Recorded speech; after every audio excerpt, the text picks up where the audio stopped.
je m'appelle Rose, je suis professeure de français et soyez le bienvenu à la chaîne Eu Quero Aprender Francês. Dans cette vidéo, je vous présente le petit déjeuner français et je vous raconte un peu plus sur l'histoire du croissant. Allons-y!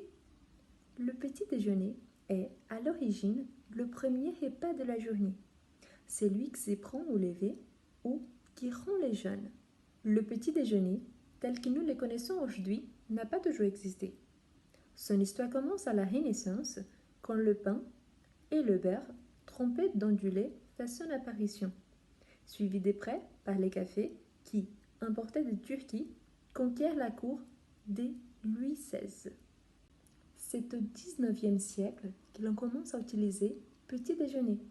En ville, on débute la journée avec des tartines et du café au lait ou du chocolat, alors que dans la campagne, on continue à accompagner le pain des soupes, voire de vin. Le petit déjeuner, tel que nous le connaissons aujourd'hui, devient incontournable après la Seconde Guerre mondiale. En fait, les Français ne mangent pas beaucoup au petit déjeuner. La plupart des enfants ne boivent pas de café. Ils boivent plutôt du chocolat chaud, c'est du chocolat en poudre avec du lait, ou bien simplement du lait qu'ils accompagnent de céréales.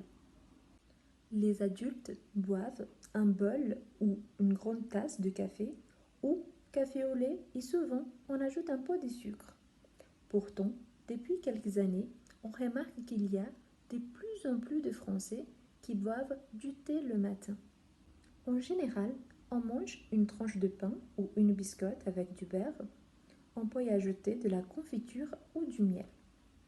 Beaucoup de Français ont l'habitude de tremper leurs tartines dans leur bol de café ou de lait et on mange aussi des céréales avec du lait. Contrairement à une idée reçue, les Français ne mangent pas des croissants ou des pains au chocolat tous les matins. Les croissants, les pains au chocolat, les pains au raisin ou les chaussons aux pommes sont des produits chers et puis ça fait grossir. Alors, quand on en achète, c'est plutôt le dimanche matin.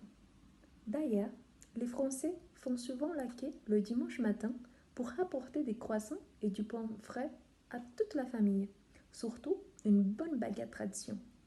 On peut aussi accompagner le petit déjeuner d'un yaourt, du fromage blanc, d'un fruit ou d'un jus de fruits. En général, on ne mange pas de choses salées à part les œufs et la baguette. Au fait, est-ce que vous connaissez l'histoire du croissant? Un croissant est une viennoiserie à base d'une pâte levée, feuilletée et spécifique, la pâte à croissant, qui comporte de la levure et une proportion importante de beurre.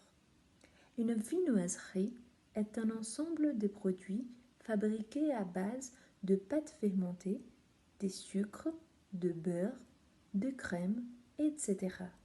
Par exemple, les croissants, les brioches, les pains au chocolat. Mais saviez-vous que l'origine du croissant n'a pas grand-chose de français? La pâtisserie a été créée en 1683 à Vienne, où les Turcs siègent à ce moment-là. Alors que les troupes de l'Empire ottoman décidèrent d'attaquer la nuit afin de ne pas se faire remarquer, un boulanger viennois, Adam Ispiel, levé avant l'aube, donna l'alerte. La sauce fut repoussée et la ville sauvée. C'est pour immortaliser cette victoire que les boulangers de la ville confectionnent le Haschen, petite corne en allemand, dont la forme rappelle les symboles du drapeau ottoman. C'est ainsi que cette viennoiserie est née, dont l'histoire est bien liée à celle des Turcs. Mais alors, quel rapport avec Paris, la ville qui a traditionnellement le meilleur croissant? En France, ce serait Marie-Antoniette d'Autriche, originaire de Vienne donc, qui aurait officiellement introduit et popularisé les croissants à Paris, même si on sait que des pâtisseries en forme de croissants existaient déjà lors des banquets royaux au XVIe siècle. Au XIXe siècle, les croissants n'est qu'une pâte à pain améliorée. Ce sont les boulangers français qui, à la fin du XIXe siècle, l'ont réinventé en remplaçant la pâte briochée par une pâte feuilletée. Les croissants feuilletés au beurre, tels qu'on le mange aujourd'hui, a été créé vers 1920 par les boulangers parisiens. Cette transformation, sans toucher à la forme particulière du croissant, des lunes, a tout changé au niveau du goût et les croissants est ainsi devenu une gourmandise typiquement française. Et vous, est-ce que vous aimez les croissants? Et qu'est-ce que vous prenez au petit déjeuner? Je vous remercie d'avoir regardé cette vidéo et j'espère que vous avez appris un peu plus sur le petit déjeuner français et surtout sur l'histoire du croissant. Je vous invite à liker cette vidéo et de la partager, ainsi que de vous abonner à la chaîne. Merci beaucoup et à la prochaine!